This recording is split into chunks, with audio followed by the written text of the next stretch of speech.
नितिन और मुकेश की आवाज सुनकर अब सभी गांव वाले अपने अपने घर से बाहर आते हैं और उन दोनों को इस तरह से बेहोश देखकर सभी हैरान हो जाते हैं। हे भगवान, ये क्या हो गया? मुकेश आंखें खोलो। आप तो मेरे पास सो रहे थे, फिर आप यहाँ कैसे आ गए? सासू माँ, देखिए ना, मुकेश आंखें नहीं खोल रहे हैं। अरे हमका कहाँ दिखा रही है, देख ही तो रहे हैं। हमको तो खुद कछु समझ नहीं आ रहा है कि आखिर गांव में क्या हो रहा है। अरे हमरे दोनों बच्चे इस तरह बेहोश हो चुके हैं।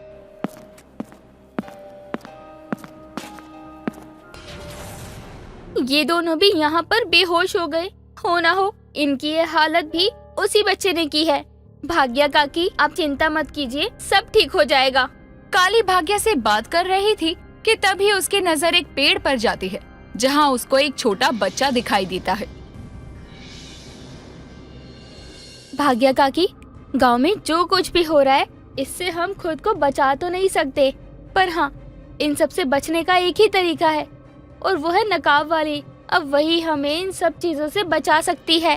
काली सही कह रही है। हमारे इस गांव को बचाने के लिए हमेशा वो नकाब वाली आई है और आज भी हमें वही बचाने आएगी। शारदा बहन बिल्कुल सही कह रही है। चलो एक साथ मिलकर नकाब वाली को बुलाते हैं। अब सभी गांव वाले नकाब वाली को आवाज लगाने लगते हैं। तो वहीं काली सभी की नजरों से बचती बचाती एक पेड़ के पीछे जाती है और चुटकी बजाकर नकाब वाली का रूप लेकर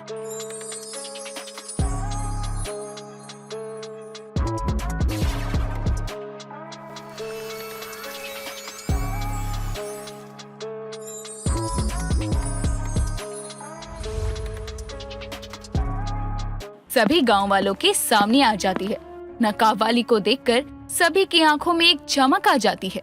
नकाब वाली आ गई। नकाब वाली, मेरे मुकेश को ठीक कर दो। मैं तुम्हारे आगे हाथ जोड़ रही हूँ। ये क्या कर रही हो रज्जो? ये गांव मेरा भी है और मैं कभी भी इस गांव को मुसीबत में नहीं देख सकती। तुम चिंता मत करो।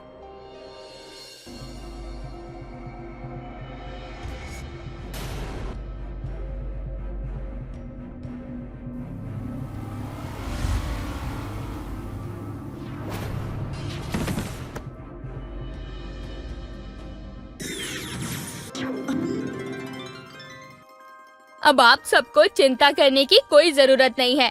अब इस गांव में वो आत्मा किसी को कोई नुकसान नहीं पहुंचाएगी। हम जानत है नकाब वाले बिटिया, वैसे भी तुम अगर हमारे साथ हो तो डरने का क्या बात। हम सभी गांव वालों को बहुत फक्र है कि तुम हमारे साथ हो। तुम एक मामूली लड़की नहीं बल्कि देवी हो इस गांव की।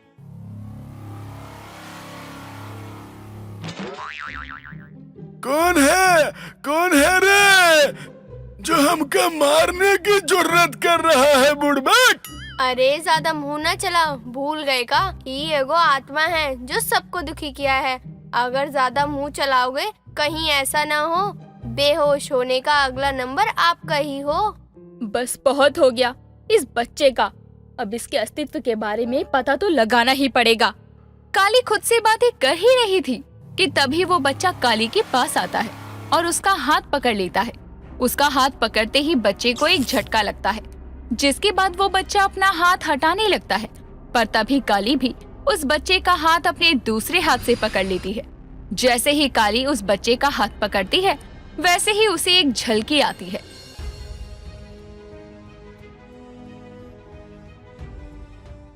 काली को इस तरह से देखकर अब सभी गांव वाले डर जाते हैं, पर तभी काली एक बार फिर नॉर्मल हो जाती है। कौन हो तुम और क्यों गांव वालों को परेशान कर रहे हो?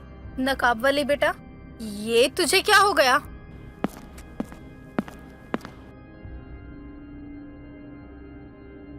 इस समय कोई मेरे पास नहीं आएगा। बताओ कौन हो तुम और यहाँ क्यों आए हो? काली की पकड़ काफी मजबूत थी, जिस कारण वो बच्चा सभी को दिखने लगता है। उस बच्चे को देखकर अब सभी गांव वाले के चेहरे पर डर साफ नजर आ रहा था। मुझे छोड़ दो। कौन हो तुम? मैं किसी को परेशान नहीं करूंगा, मुझे छोड़ दो। तुमने मेरे गांव वालों को बहुत परेशान किया है और तो और तुम जैसे आत्माओं पर विश्वास नहीं किया जा सकता। बताओ कौन हो तुम और यहाँ इन गांव वालों को परेशान करने क्यों आए हो? काली के बार बार पूछने पर भी वो बच्चा काली को कुछ नहीं बताता, जिसके बाद काली अपनी आंखें बंद कर ओम नमः शिवाय का जाप करती है। उसके जाप करते ही बच्चे के शरीर से एक रोशनी निकलती है। उस रोशनी को देखकर जहां गांव वालों की आंखों में डर था, तो वहीं काली जब वो रोशनी देखती है तो उसकी आंखों में एक चमक आ जाती है। काली उस बच्चे के सर पर प्यार से हाथ फेरती है। मुझे आभास हो गया कि तुम किसी को कोई नुकसान नहीं पहुंचाओगे, लेकिन मैं ये जानना चाहती हूँ कि तुम यहाँ कैसे? मैं चीकू हूँ। मैं पिछले कुछ महीनों से एक मटके में कैद था, लेकिन इन भैया ने मुझे आजाद करवा दिया। मटके में कैद थे, पर क्यों? और तुम्हें यहाँ मटके में कैद किसने किया? बताता हूँ। मैं अपने माँ बाबा के साथ रहा करता था। मेरे पापा मेरी माँ को पीकर काफी मारा करते थे। चीकू अपनी माँ माया और पिता रविंद्र के साथ रहता था। रविंद्र काफी पीता खाता था। ऐसे ही एक शाम रविंद्र अपने दोस्तों के साथ पीने के बाद अपने घर आ रहा था। तभी आंधी आती है। तेज तूफान में कुछ भी साफ नजर नहीं आ रहा था। रविंद्र ने भी अपनी आंखों पर हाथ रखा हुआ था। उसी तेज आंधी में एक तेज रोशनी निकलती है। वो रोशनी आंखों को चकाचौंध कर देने वाली थी। उस रोशनी के निकलते ही एक लड़की सामने प्रकट होती है।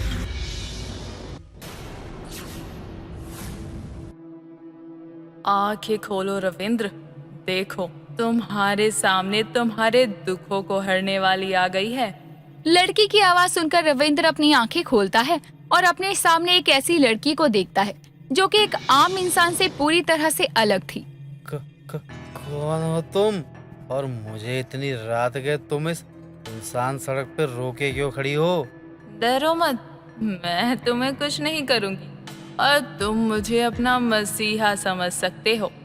मैं तुम्हें वो हर चीज दूंगी जिसकी तुम्हें चाहत है।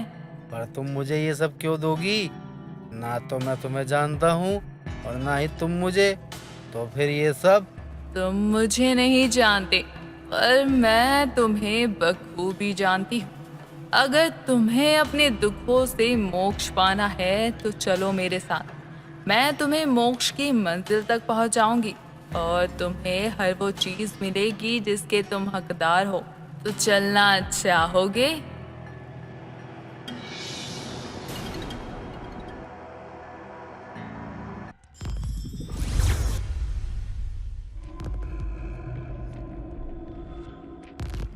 ये मैं कहाँ आ गया? ये है मेरा घर, अंधेरी की अंधेर नगरी।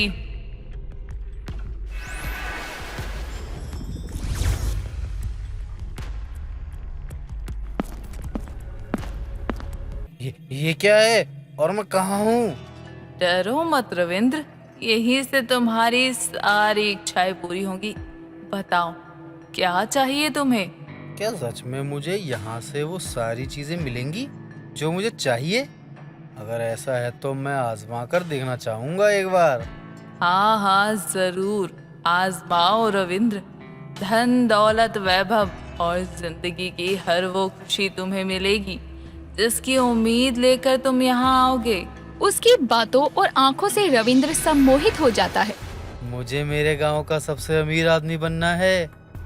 मैं चाहता हूँ कि हर वो इंसान मुझसे मदद मांगने आए जो एक समय पर मुझे शराबी बोलता था।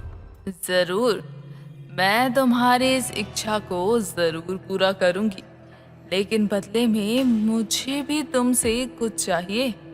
अगर मैं तुम्हें इतना अमीर बना रही हूँ तो बदले में मुझे भी तो कुछ चाहिए ही होगा ना। हाँ, तुम्हें जो चाहिए वो तुम ले लो। लेकिन बदले में मुझे तुमसे हर हफ्ते एक बलि चाहिए, वो भी इंसान की, फिर चाहे वो कोई भी हो।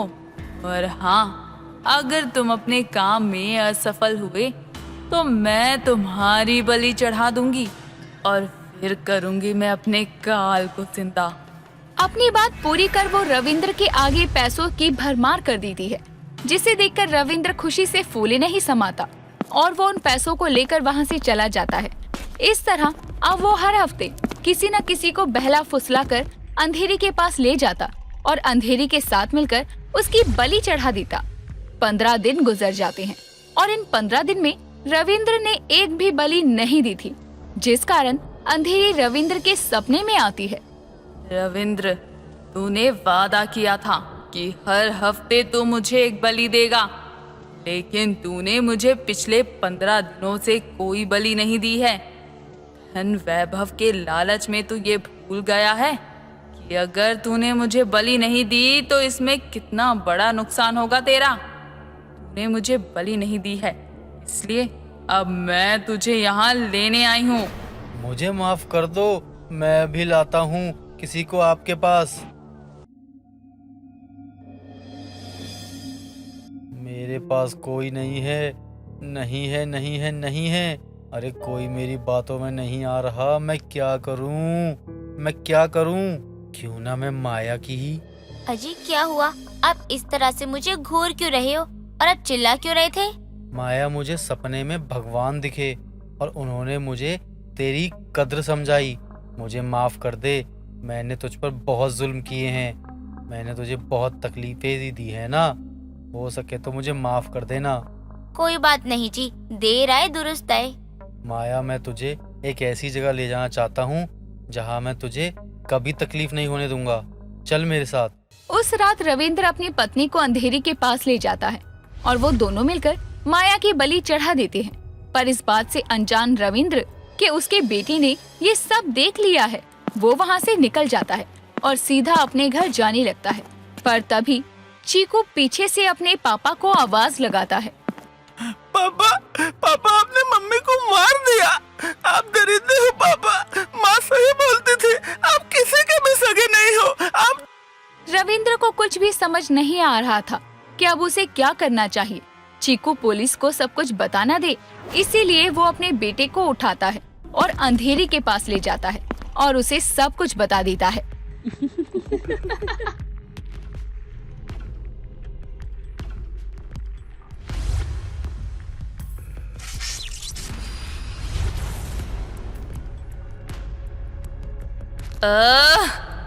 भाग गया वो बच्चा।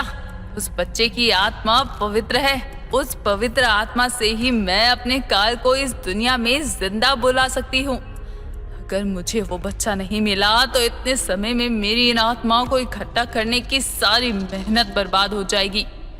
रविंद्र, जाओ जाओ उसे लेकर आओ, मैं अपनी मेहनत बर्बाद नहीं होने दे सकती।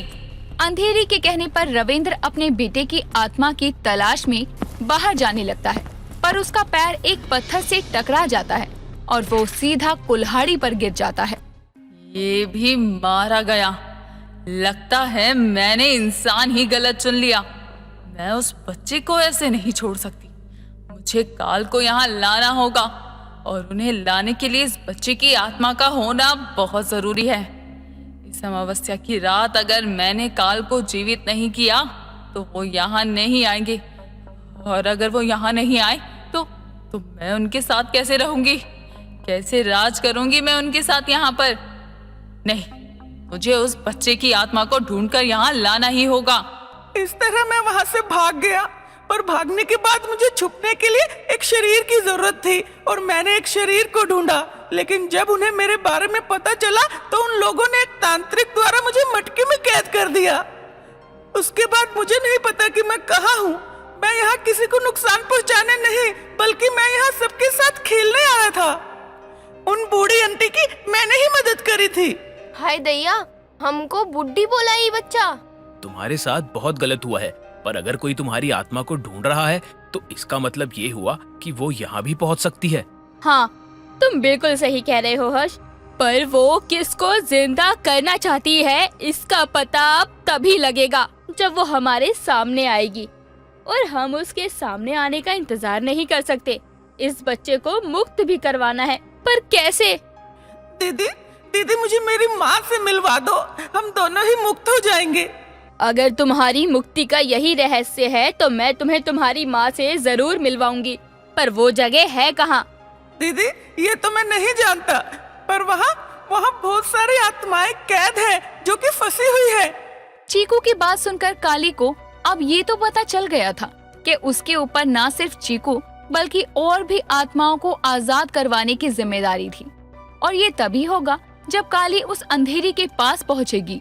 अगर वो इतने लोगों की आत्मा को कैद करती है तो जरूर उसका कोई ना कोई बड़ा मकसद होगा जो चीकू की आत्मा के ना मिलने से पूरी नहीं हो सकी, और वो अपने मकसद को पूरा करने के लिए चीकू के पास जरूर आएगी। नकाब वाली, आज अमावस की रात है, देर रात गहन शुरू हो जाएगा और हम सुने हैं कि इस रात को काला शक्ति बहुत ही ज्यादा बढ़ जाता है। हाँ नकाब वाली दीदी, देर रात 2 बजे से अमावस शुरू होगा और हमें जो करना है वो 2 बजे से पहले ही करना होगा। ई का मतलब ई हुआ कि अमावस यानी आज की रात की उन आत्माओं के साथ चीकू की भी आत्मा अपने साथ लेकर जाएगी और वो अपना मकसद आज ही पूरा करेगी। नहीं, उसका मकसद आज तो क्या कभी पूरा नहीं होगा। मैं उसको उसके मकसद में कभी कामयाब नहीं होने दूंगी, भले ही आज की काली रात में वो कितनी ही शक्तिशाली क्यों ना हो, लेकिन मैं उसे कभी जीतने नहीं दूंगी। रात के 1 बज रहे थे पर किसी की आंखों में नींद नहीं थी, मानो सभी की आंखों से नींद गायब थी। नकाब वाली दीदी, रात के 1 बज गए, हमारे पास ज्यादा समय नहीं बचा। मैं जानती हूँ मनोज, तुम एक काम करो, तुम सभी को यहाँ से एक सुरक्षित जगह यानी मंदिर ले जाओ। काली ये बोल ही रही थी कि तभी उसके माथे का निशान चमकता है और उसे एक झलकी आती है।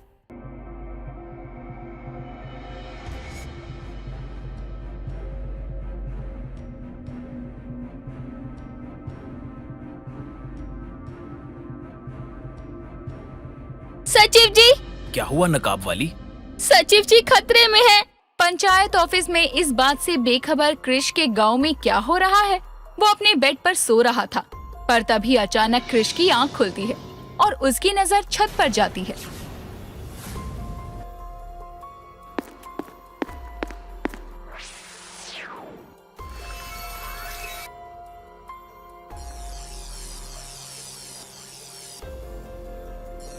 कौन हो तुम?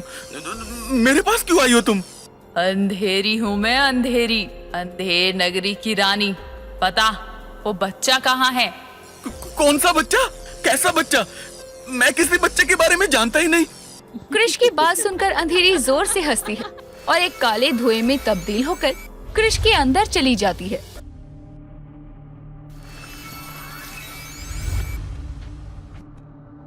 आ रही हूँ मैं।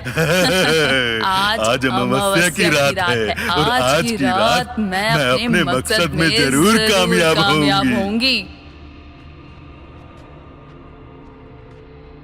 आखिरकार मुझे वो मिल ही गया जिसकी मुझे तलाश थी। इतने महीने इसने मुझे इंतजार करवाया, पर अब नहीं। कृष हवा में उड़ते हुए बाहर की तरफ जा रहा था, पर तभी उसके सामने काली आ जाती है। कृष को हवा में उड़ते देखकर उसको समझते देर नहीं लगती कि कृष के अंदर कोई बुरा साया है। कौन हो तुम और सचिव जी के शरीर में क्या कर रहे हो? मैं तुमसे आखिरी बार पूछ रही हूँ, बताओ कौन हो तुम? अगर तुमने मुझे ये नहीं बताया कि तुम कौन हो तो मैं तुम्हें छोड़ूंगी नहीं। तू मेरा कुछ नहीं बिगाड़ सकती, तू जानती भी है मैं हूँ कौन। दिमाग से तो तू काफी तेज लगती है, पर मुझे तुझसे कोई मतलब नहीं। अब हट जा मेरे रास्ते से।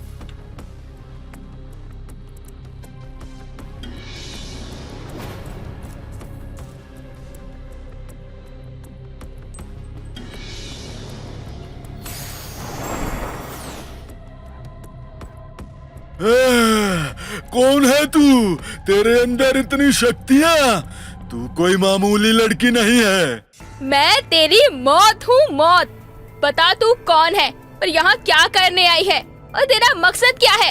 अंधेरी हूँ मैं, अंधेर नगरी की रानी, और इस गांव में मैं उस बच्चे को लेकर ही जाऊंगी।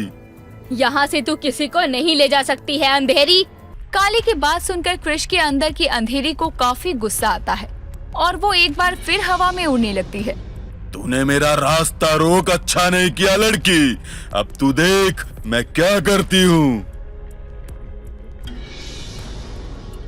नकाब वाली, तुम आ गई। मैं जानता था तुम मुझे बचाने जरूर आओगी। नकाब वाली, मुझे बचा लो, ये मुझे मार देगी। सचिव जी, आपको कुछ नहीं होगा, आप मुझ पर भरोसा रखिए। मैं आपको कुछ नहीं होने दूंगी।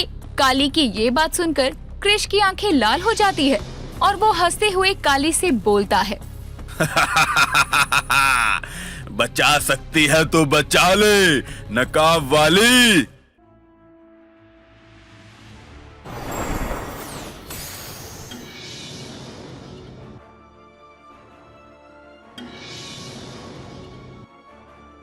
काली, सचिव जी, ये आप क्या कर रहे हैं?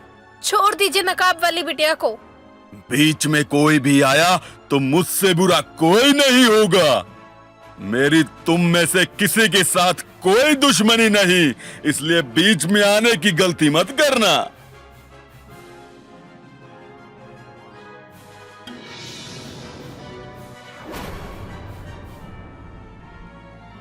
आखिर तू मुझे मिल ही गया। अब मैं तेरी आत्मा अपने काल को सौंपूंगी, जिसके बाद यहाँ की दुनिया में जागृत हो जाएंगे वो, और मैं और मेरे काल पाताल लोक के साथ यहाँ भी राज करने लगेंगे।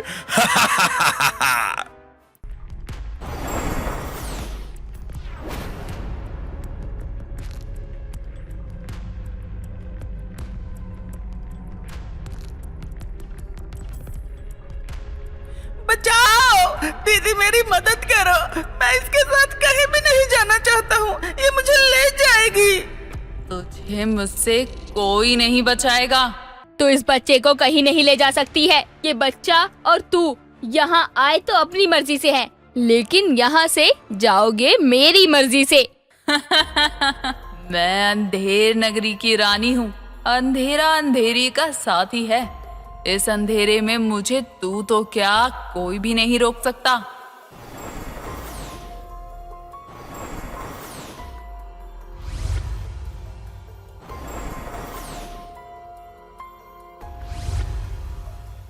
नकाब वाली लड़की, तू यहाँ आ तो गई है, लेकिन अब तू भी इन सबके जैसे अपनी जान से हाथ धो बैठेगी। तू मेरा कुछ नहीं बिगाड़ सकती अंधेरी। तू अंधेरी की अंधेर नगरी में है मूर्ख। देख देख इन आत्माओं को देख, ये सब आज मुक्त होने वाले हैं, पर ये मुक्त होकर अपनी जगह नहीं, बल्कि हमारे लोग यानी पाताल लोक जाएंगे और वहां से आएंगे मेरे काल। इतनी सारी आत्माओं को कैद देखकर काली काफी हैरान हो जाती है।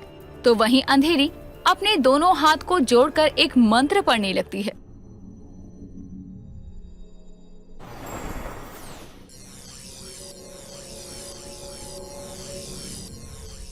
इसके चारों तरफ सुरक्षा कवच है। पहले मुझे इसके सुरक्षा कवच को तोड़ना होगा।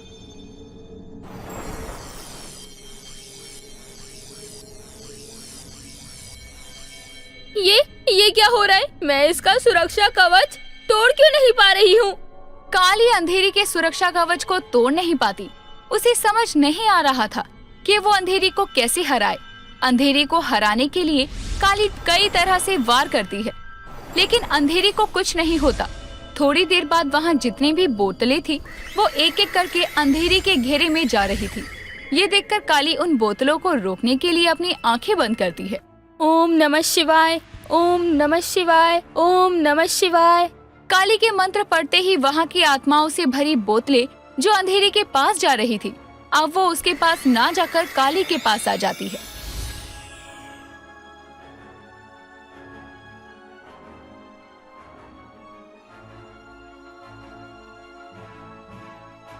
जैसे ही काली उन बोतलों को एक सुरक्षित जगह पर रखती है, वैसे ही अंधेरी अपनी आंखें खोलकर काली के ऊपर भड़कते हुए कहती है, तेरी इतनी हिम्मत कि तूने मेरी साधना भंग करने की कोशिश की।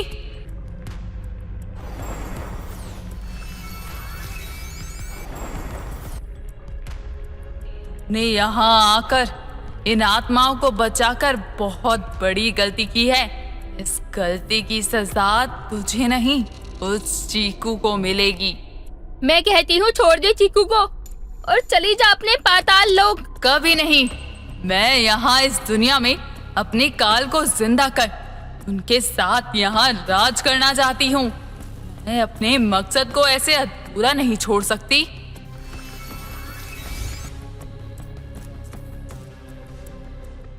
हे भोलेनाथ, मैं ये किस दुविधा में फंसी हुई हूँ। एक तरफ ये इतनी सारी आत्माएं और दूसरी तरफ चीकू। मैं क्या करूँ? मुझे कोई रास्ता दिखाइए भगवान। मैं अंधेर नगरी की रानी हूँ। अंधेरा अंधेरी का साथी है। अंधेरा इसका साथी है, इसका मतलब इसका अंत यहाँ नहीं बल्कि सूरज की रोशनी में होगा।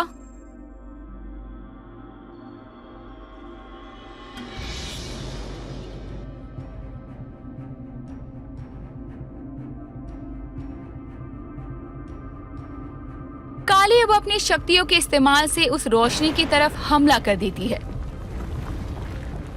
जैसे ही वो दीवार टूटती है, वैसे ही सूरज की पहली किरण अंधेरे के ऊपर आती है, जिस कारण अंधेरे का वो घेरा टूट जाता है जिसमें चीकू था। साथ ही अंधेरी भी नीचे गिर जाती है।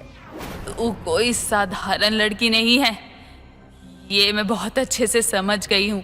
तूने मेरे अंत का रास्ता इस रोशनी द्वारा चुना। मेरा अंत तो हो रहा है, पर याद रहे, मेरी मौत का बदला मेरे काल तेरे पास जरूर। अंधेरी अपनी बात पूरी नहीं कर पाती और अपना दम तोड़ देती है।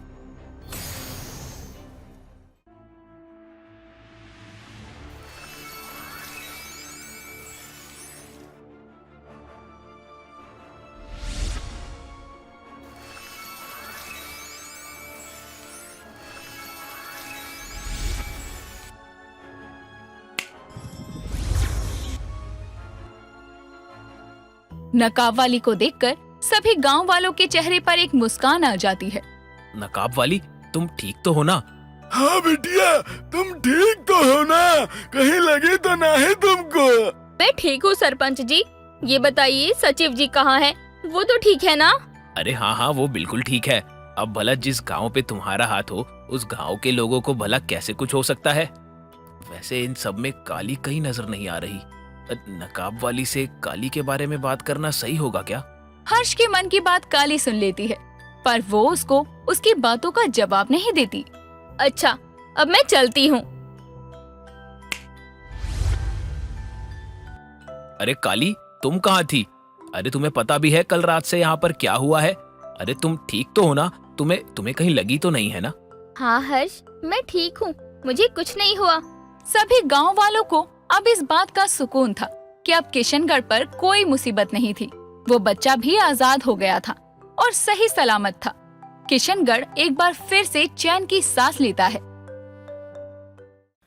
काली अब अपनी शक्तियों से गांव की छोटी मोटी समस्याएं सुलझाने लगी थी, लेकिन अब उसके सर पर उसके बाबा का हाथ नहीं था, जिसके कारण उसके घर का अब बचा हुआ राशन भी खत्म हो चुका था। लेकिन काली अपने खाने के लिए अपने घर में मौजूद एक बर्तन को खोलकर देखने लगती है, लेकिन सारे ही बर्तन खाली थे। ये देखकर काली उदास होते हुए कहती है, ये क्या, घर में तो अन्न का एक दाना भी नहीं है, होगा भी कैसे? बाबा तो चले गए, एक वही तो थे जो सुबह मुझे खाना बनाकर देते थे, समय पर राशन ले आते थे। अब बाबा नहीं है तो कितना खाली सा लगता है ये घर।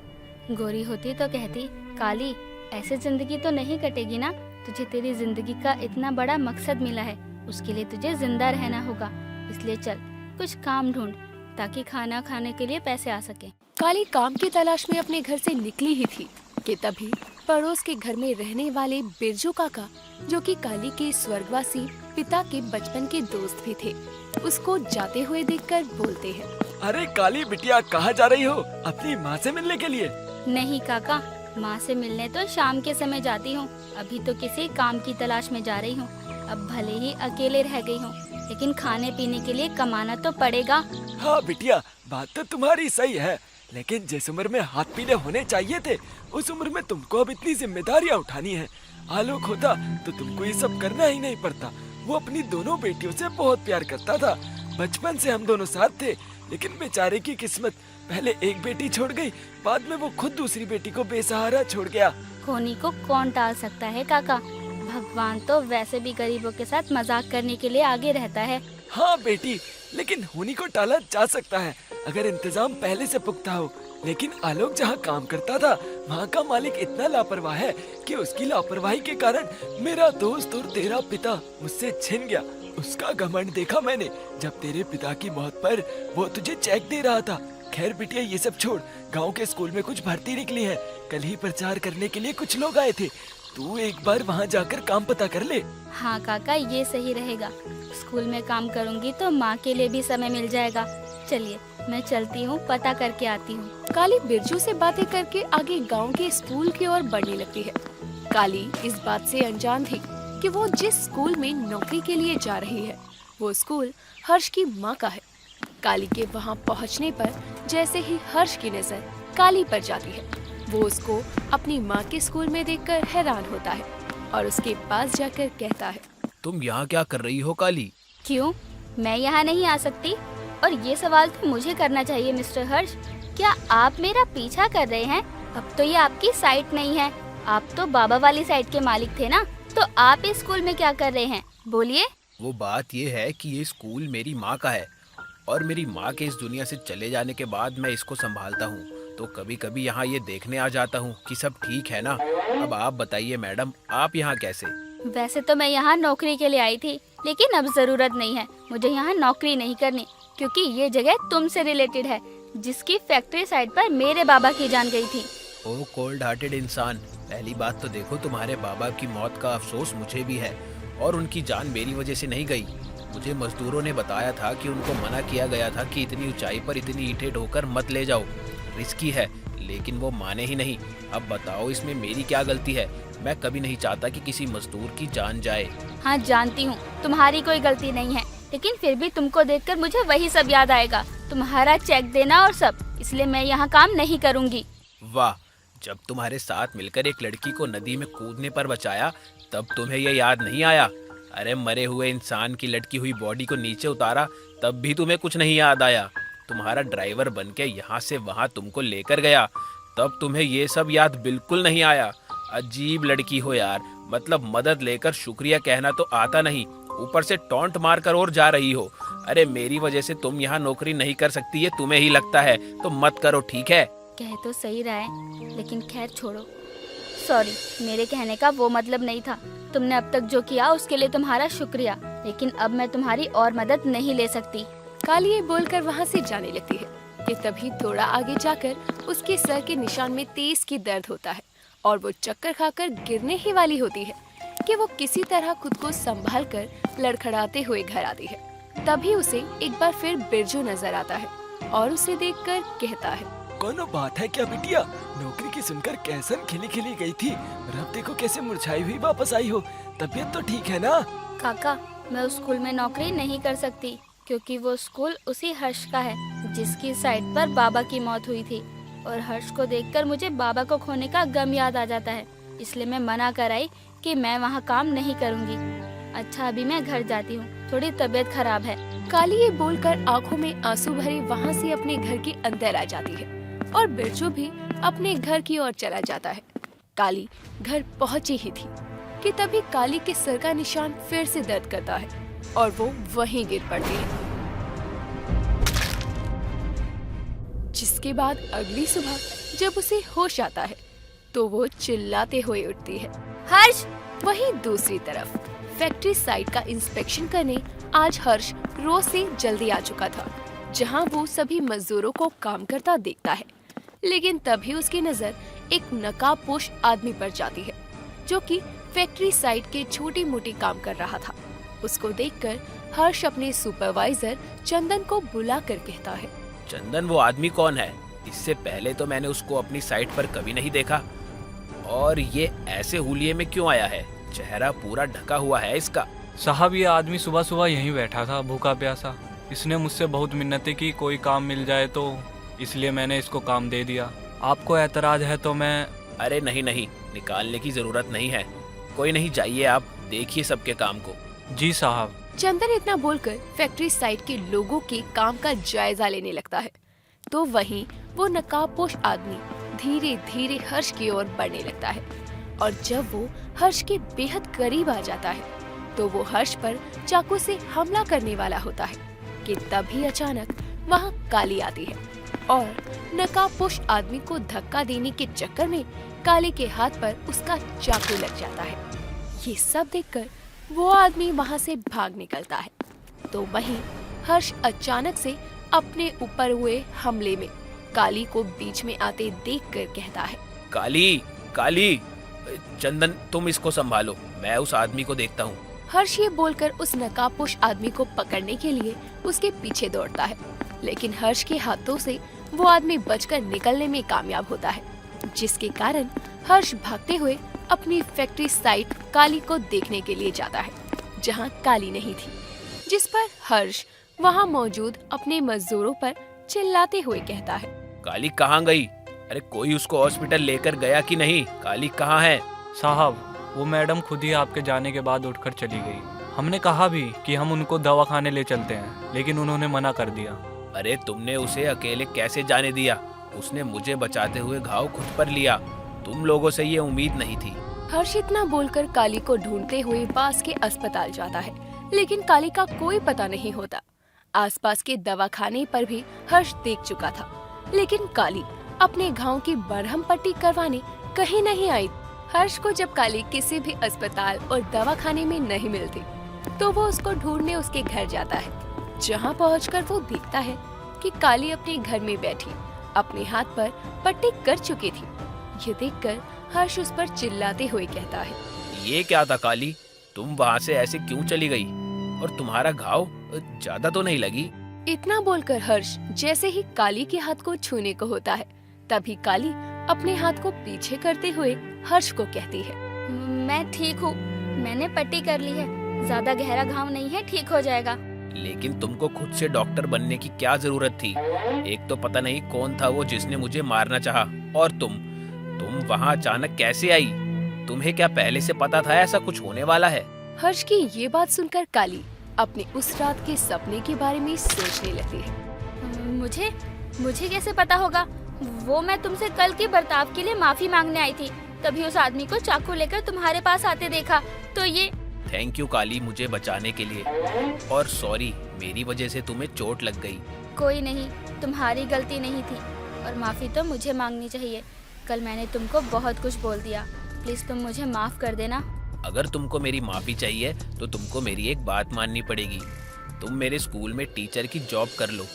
देखो काली, तुम्हारा गुस्सा मुझसे है और किसी से नहीं, लेकिन तुम एक टैलेंटेड पढ़ी लिखी लड़की हो और तुम कितने ही बच्चों का भविष्य बना सकती हो, तो प्लीज मना मत करना। ठीक है हर्ष, मैं अपने घाव के ठीक होने के बाद आ जाऊंगी। अभी मुझे आराम करना है, तो तुम। हाँ, मैं बस जा रहा हूँ। तुम अपना ध्यान रखना और अपने हाथ को ज्यादा तकलीफ मत देना, ठीक है? और किसी भी चीज की जरूरत हो तो मुझे फोन। ओ सॉरी, तुम्हारे पास तो कोई फोन ही नहीं है। कोई नहीं, मैं ठीक हूँ, तुम चिंता मत करो, जाओ आराम करो। हर्ष इतना कहकर वहाँ से चला जाता है। हर्ष को काली के घर से निकलते हुए बिरजू देख लेता है। हर्ष के जाते ही काली बिरजू के घर आती है और उससे कहती है, काका, आप अभी कुछ देर पहले कहाँ थे? बिटिया, मैं तो वो किसी काम से गया था, और ये तुम्हारे हाथ पर पट्टी, चोट लगी है तुम्हें? झूठ मत बोलिए काका, आखिर क्यों आपने हर्ष को मारने की कोशिश करी? बताइए क्यों? क्योंकि उसकी वजह से मैंने अपना दोस्त आलोक खोया, तूने अपने पिता को खोया। अरे अगर इस इंसान ने लापरवाही नहीं की होती तो आज आलोक जिंदा होता, तुझे यूँ काम के लिए भटकना नहीं पड़ता। लेकिन काका, जो भी हुआ उसमें हर्ष की कोई गलती नहीं है। अगर हर्ष की गलती होती तो उसको मैं खुद अपने हाथों से सजा दे चुकी होती। बाबा के साथ जो हुआ वो होनी थी। माना हर्ष बदतमीज है, लेकिन वो किसी को जान के दुख देने वालों में से नहीं है। और जानती हूँ आपको बाबा के जाने का बहुत दुख है। आपने हमें बचपन से खिलाया है, इसलिए आपको मुझे ऐसे देखकर दुख होता होगा। लेकिन काका, हम ऐसे नहीं हैं। हम एक आम इंसान है जो दूसरों के दुखों में दुखी हो जाते हैं, ना कि किसी को दुख देने की सोचते हैं। इसलिए आपसे गुजारिश है कि आप दोबारा कभी ऐसा कुछ मत करिएगा। मुझे माफ कर दो बिटिया, हमने जो किया गलत किया, साथ ही उस वजह से तुम्हें भी चोट आई, हमें माफ कर दो। वो तो अच्छा है मैंने आपको घर से चाकू के साथ निकलते हुए देखा था और आपका पीछा किया, वरना आज आप जेल में होते और कोई निर्दोष इंसान घायल। काली इतना बोलकर अपने घर आ जाती है और अपने घर का दरवाजा बंद करके एक लंबी सांस लेते हुए कहती है, अच्छा हुआ मैंने बाबा को ये बता दिया कि मैंने उन्हें देखा था, वरना उनको भी शक हो जाता कि आखिर मुझे उनके वहाँ होने की बात पता कैसे चली। काली, अब थोड़ा आराम कर ले और सबसे पहले तो ये पट्टी उतार। काली अपने घाव के ऊपर बंधी पट्टी उतारती है तो उसके हाथ पर कोई घाव नहीं था। गुजरते दिनों के साथ मुझे मेरे अंदर आई और शक्तियों का पता चल रहा है, लेकिन आखिर मेरे अंदर ये शक्तियाँ क्यों हैं? इतना गहरा घाव भी पल भर में भर गया। पता नहीं क्या चाहते हैं भगवान। पहले मेरा सब कुछ छीन लिया और अब मुझे ये शक्तियाँ दे दी। इन सभी बातों को सोचते हुए काली अब आराम से अपने घर में सो जाती है और दिन से रात कब होती है उसे कुछ पता नहीं चलता। तो वहीं काली के घर के बाहर किसी ने उसके लिए खाना भिजवाया था, साथ में उसमें एक कार्ड भी था। लेकिन काली बाहर आती उससे पहले ही भाग्या के तीनों सपूत काली के घर के बाहर आकर उस खाने को देखकर कहते हैं, ते ताना तोन देतल दया ताली तो ओ आले वाला ए ओ आली आ आया। तुम दोनों ही क्या बकवास कर रहे हो? मैं यहाँ ये सोच रहा हूँ कि हम तीनों के अलावा कौन है यहाँ काली का दीवाना जिसने खाना उसके दरवाजे पर रखा। ओ अतलते अंधे, हम भी तो यही बोल रहे हैं। थैल तोलो, ताली तो बाल बुलातल तय देते हैं कि थाना माँ ने भेजा है। नितिन काली के घर का दरवाजा बजाता है, जिससे सोई हुई काली की आंख खुलती है और वो अपनी आंखें मसलते हुए दरवाजा खोलती है। तुम तीनों यहाँ क्या कर रहे हो? ताली तल तुमने हम तो तप्पल ते मारने की बात की थी, लेकिन देखो हम माँ ने तुम्हारे लिए थाना बनवा लाए, तो माँ ने तुम्हारे लिए थाना भेजा है। था लो। तुम्हारी माँ तो मुझे रोज ताने देती ही है, इसमें नया क्या है? खैर, अभी तुम तीनों से बहस करने का मेरा मूड नहीं है, इसलिए खाने के लिए शुक्रिया, बाय। काली खाना लेकर दरवाजा उन तीनों के मुंह पर बंद कर देती है और अंदर आकर खाना और उस पर रखे कार्ड को देखती है, जिस पर गेट वेल सून लिखा था।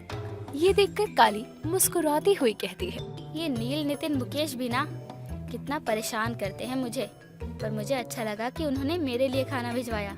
खैर, बहुत भूख लगी है, खाना खा लेती। काली आराम से बैठकर उस खाने से अपना पेट भरती है। तो वहीं हर्ष अपने घर की बालकनी में टहलते हुए खुद से कहता है, अब तो काली ने खाना खा लिया होगा। तू भी ना हर्ष, खाना दरवाजे पर रखने की क्या जरूरत थी, दे ही देता। चलो कोई नहीं, काली का खाना खाना जरूरी है, मेरा अपने हाथों से देना नहीं। किशनगढ़ गांव की ये सुबह बहुत ही चहचहाती हुई होती है। गांव के चारों ओर पक्षियों की मधुर आवाज इस सुबह को और खूबसूरत बनाती है। तो वहीं काली भी आज अपनी शक्तियों और परेशानियों को भूलकर आम लोगों की तरह अपने दिन की शुरुआत घर के काम करने के साथ साथ अपने कपड़े धोकर करती है। कुछ देर में अपने कपड़े धोकर जब काली उन्हें सुखाने अपने घर के आंगन में जाती है, तो वो गांव में होती थोड़ी भगदड़ देखती है। वो जानने निकलती है कि आखिर हुआ क्या है। कुछ दूर चलने पर उसको अपने गांव के मदन लाल हलवाई के घर के पास भीड़ दिखती है। मदन लाल की मौत हो चुकी थी। उसकी लाश के पास उसकी बीवी फूट फूट कर रो रही थी। ये देखकर काली वहीं मौजूद एक औरत से कहती है, काकी, क्या हुआ मदन लाल काका को? उनकी तबीयत खराब थी क्या? नहीं बिटिया, वो गांव में ठेके पर मुनाफे के चक्कर में काफी समय से मिलावटी शराब बेची जा रही है, जिसके कारण गांव में कई मौतें हो गई हैं। मदन लाल भी उसी मिलावटी शराब की भेंट चढ़ा है। तो काकी, पुलिस में शिकायत नहीं की किसी ने? अरे बिटिया, ये व्यापारी बड़े चालाक होते हैं, चेकिंग के समय दूसरी शराब दिखाते हैं। और वैसे भी शराब से बड़े बड़े लोगों को बहुत मुनाफा होता है, क्योंकि शराब पीने वाला इंसान उसको छोड़ ही नहीं सकता, ये जानते हुए भी कि उसको पीने से उसकी जान भी जा सकती है। हाँ, ये तो सही कहा आपने।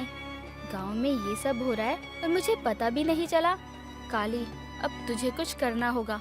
काली अंधेरी रात में सभी गांव वालों के सोने के बाद अपनी बहन गौरी का वही काला सूट पहने और चेहरे को दुपट्टे से ढककर गांव में निकलती है। काली की रफ्तार किसी हवा से कम नहीं थी।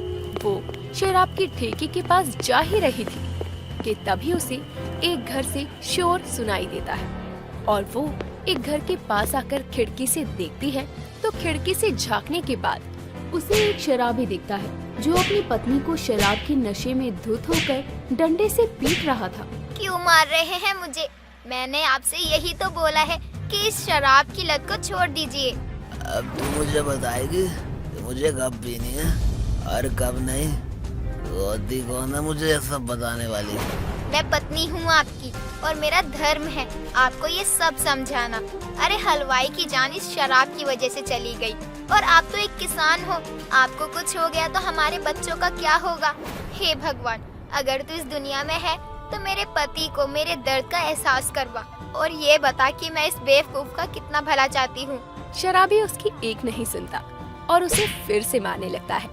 उसकी ये हरकत देखकर काली का खून खौल उठता है और उसके सर का निशान जागृत होकर चमकने लगता है, जिसके बाद वो गुस्से में आकर कहती है, अच्छा, तेरी इतनी हिम्मत तू काली के रहते इस बेचारी पर जुल्म करे, तुझे तो मैं अभी बताती हूँ। काली ने इतना बोलकर शराबी के हाथों पर अपनी शक्तियों से काबू पा लिया था, जिसके बाद शराबी उस डंडे को अपने ऊपर ही मारने लगता है। ये सब देखकर शराबी कहता है, अरे मोरी मैया, ये क्या हो रहा है? अरे मेरे हाथ मुझे ही मार रहे हैं, बड़ा बड़ा दर्द हो रहा है, कोई रोको मुझे पापा। ये सब भगवान कर रहे हैं, देखा, ताकि तुमको मेरे उस दर्द का एहसास हो। आई मेरी माँ, आज के बाद मैं कसम खाता हूँ कि तुझे कभी नहीं मारूंगा। अब बोल अपने उस भगवान को कि ये सब बंद करे। पहले वादा करो कि आज के बाद तुम मुझ पर कभी हाथ नहीं उठाओगे और शराब को हाथ तक नहीं लगाओगे। मैं वादा करता हूँ। हे भगवान, मेरे पति को उनकी गलती का एहसास हो गया, अब आप भी उन्हें माफ कर दीजिए। शराबी की पत्नी की ये बात सुनते ही काली अपनी शक्तियाँ रोक देती है, जिसके बाद वो अपने आप से कहती है, अच्छा हुआ भगवान, आपने किसी का तो भला किया। उम्मीद है अब एक घर तो शराब की चपेट से बच गया। अब वक्त है शराब में मिलावट करने वाले दरिंदों को ढूंढने का। इन दोनों को मैं आकर देखती हूँ। काली शराब के ठेके पर जाकर वहाँ जांच पड़ताल करती है। तभी उसको कुछ लोगों के आने की आहट होती है, जिससे काली खुद को छुपा लेती है। तभी वहाँ दो आदमी आते हैं, जिनके हाथों में छोटी छोटी कैन थी। वो दोनों आदमी उन कैन को खोलकर एक बड़े से ड्रम में उन्हें पलट देते हैं। चल जल्दी से सारी शराब को मिला दे, ताकि किसी को पता ना चले कि मिलावट हुई है। वैसे भी इस गांव के लोगों को शराब की इतनी लत है कि मिलावटी शराब होने के बावजूद भूखों की तरह खरीदने आते हैं और उसी से हमें लाभ होता है। अच्छा, तो मौत का व्यापार करके ये लोग अपनी तिजोरियां भर रहे हैं। आज ये खुद ही इस मिलावटी शराब का भांडा खुद अपने हाथों से फोड़ेंगे। हाँ भाई, अजीब पागल लोग इस गांव के। हर कुछ दिनों में जहरीली शराब से यहाँ लोगों की मौत होती है, लेकिन किसी को कोई फर्क ही नहीं पड़ता। हमको क्या लेना है यार, अपना काम बनता, भाड़ में जाए जनता। चल अब ये शराब मिला दे और निकल ले यहाँ से। वैसे भी हलवाई की मौत के बाद गांव में हलचल भी है। वो दोनों आदमी जब उन शराब की बोतलों को भरने लगते हैं, तो काली अपनी शक्तियों का इस्तेमाल करके उन दोनों को उनकी ही मिलावटी शराब जबरदस्ती पिलाती है, जिससे वो दोनों हैरान होते हैं कि आखिर ऐसा क्यों हो रहा है। ये क्या हो रहा है? हम ये मिलावटी शराब क्यों पी रहे हैं? मुझे नहीं पता उस्ताद, मेरे हाथ मेरे काबू में नहीं है। अपने आप मेरे हाथ चल रहे हैं, ऐसे तो हम भी जिंदा नहीं बचेंगे। वो इतना बोलते ही है कि तभी काली उन दोनों के सामने आ जाती है और उसका मुंह ढका हुआ था और उसे देखकर दोनों डर जाते हैं। और एक आदमी कहता है, कौन हो तुम? और ये सब हमारे साथ तो तुम ही कर रही हो ना? हाँ, मैं ही तुम्हें तुम्हारी मिलावटी शराब पिला रही हूँ। आखिर जिस चीज से तुम लोगों की जान ले रहे हो, उसका स्वाद तुम खुद भी तो चखो ना। पियो ये मौत की शराब। हमें कुछ मत करो, आज के बाद हम इस शराब का धंधा छोड़ देंगे और दूर भाग जाएंगे। दूर तो तुम लोग भाग जाओगे, लेकिन उस बेचारी जान का क्या होगा जो तुम्हारी वजह से गई। अब तुम दोनों की सजा यही है कि सारी शराब तुम दोनों ही पीकर खत्म करोगे। काली ने इतना बोला ही था कि तभी एक आदमी शराब पीकर बेहोश हो जाता है और दूसरा आदमी कहता है, देखो मैं तुम्हारे आगे हाथ जोड़ता हूँ, मुझे नहीं मरना, मुझे माफी दे दो। तुम दोनों के पास माफी का एक ही रास्ता है। अगर तुम दोनों खुद पुलिस स्टेशन जाकर अपने गुनाह कबूल कर लो और खुद इस इंसान का नाम बता दो जो तुमसे ये सब करवा रहा है, तो मैं तुमको माफ कर सकती हूँ। ठीक है, हमें कुछ मत करो, हम अभी थाने जाकर सब कबूल कर लेंगे। दूसरा शराबी काली से इतना कहता है, जिसके बाद वो अपने दोस्त को किसी तरह होश में लाने की कोशिश करता है और उसके बाद दोनों आदमी गांव के पुलिस स्टेशन पहुंचते हैं, जहां लड़खड़ाते हुए वो इंस्पेक्टर पांडे की टेबल पर आकर गिरते हैं। ओए, कौन हो तुम दोनों? हवलदार, पुलिस स्टेशन को शराबियों का अड्डा बनाया हुआ है, कोई भी मुंह उठाकर अंदर आ जाता है। साहब वो हम आपसे कुछ कहने आए, वो हम दोनों। एक मिनट, तुम दोनों तो गांव की शराब के ठेके चलाते हो ना, आज अपनी ही शराब पी ली क्या? साहब पी नहीं है, पिलाई है, लेकिन आप वो सब छोड़ो, आप हमें अंदर डालो, क्योंकि हमने ही शराब में मिलावट करके गांव के लोगों की जान खतरे में डाली थी। हाँ साहब, वो हमने ही ये सब किया है, और आज से नहीं, पिछले 4 सालों से हमने ही मिलावट वाली शराब बेची है, इसलिए आप हमें जेल में डाल दीजिए, वरना वो क्या? बताओ, किसी ने तुमको धमकाया है? जाओ और कबूल करो पुलिस स्टेशन में अपना गुनाह, लेकिन याद रखना अगर मेरा नाम लिया तो ठीक है, हम नहीं बोलेंगे, वरना वो लोगों को पता चला कि इसके पीछे हम थे तो वो हमें मार ही देंगे, इसलिए साहब हमें बंद कर लो जेल में। हवलदार, इन दोनों को अंदर डालो, और हाँ, सुबह एक बार होश में आने पर दोबारा से इनका बयान लेना, कहीं शराब के नशे में अभी जो बक रहे हैं सुबह उससे मुकर जाएं। दोनों को जेल में डाल दिया जाता है। काली भी अपने घर लौट जाती है और अगली सुबह जब इंस्पेक्टर पांडे उन दोनों का बयान लेता है तो वो दोनों अपना सच कबूल लेते हैं, साथ ही अपने मालिक का नाम भी बता देते हैं, जिससे पूरे मिलावटी शराब के गिरोह को पुलिस पकड़ लेती है और गांव के लोगों को अब शराब जैसी बुरी लत से तो छुटकारा मिलता ही है, साथ ही शराब पीने वालों के लिए एक सबक भी मिलता है कि उनका नशा उनकी जान जाने का कारण भी बन सकता है। कुछ दिनों बाद गांव में शराब ना मिलने के कारण अब शराबियों की संख्या कम हो गई थी, लेकिन एक शाम काली गांव के चौराहे के पास से गुजर रही थी तो वहां वो उसी शराबी को अपने कुछ दोस्तों के संग बैठा देखती है, जो कि उस रात अपनी बीवी को पीट रहा था। ये तो वही शराबी है, लेकिन अब तो गांव का शराब का ठेका बंद हो गया, फिर ये यहाँ झुंड लगाकर क्या कर रहा है, देखना पड़ेगा। काली वहाँ छुपकर उस शराबी की बातें सुनने लगती है। अब तो मेरा तू ही सहारा है, तुझे पिए बिना तो मुझे चैन ही नहीं आता। आए ठंडी ठंडी गले से उतरती है तो मजा ही आ जाता है। शराबी ये बातें अपने दोस्तों से ही कर रहा था कि तभी उसकी पत्नी उसे ढूंढते हुए वहाँ आती है और उसको अपने दोस्तों की टोली के साथ बैठा देखकर उसके पास आकर कहती है, अजी तुम फिर पीने लगे, तुम नहीं सुधरोगे ना। अरे उस दिन भगवान से पिट के भी चैन ना मिला, रुको दोबारा भगवान को बुलाती हूँ। अरे भाग्यवान, क्यों शक्तिमान की तरह तेजी में अपना फैसला सुना रही हो? मैं नहीं पी रहा, चाहे तो सूंघ के, पी के, चख के, गटक के देख लो, ये शराब नहीं है। तो क्या है? अरे धंधे की बोतल में तेरा ओपनर, तुझे गदगद मैं पी लूं कोका कोला। काली ये देखकर और सुनकर हल्की सी मुस्कान के साथ एक चैन की सांस लेती है और अपने घर की ओर बढ़ते हुए कहती है, शुक्र है इस गांव से शराब चली गई, अब कोई पत्नी उस नशे के कारण अपने पति के अत्याचार का शिकार नहीं होगी। चल काली घर चल, कल से तुझे हर्ष के स्कूल में नौकरी पर भी जाना है।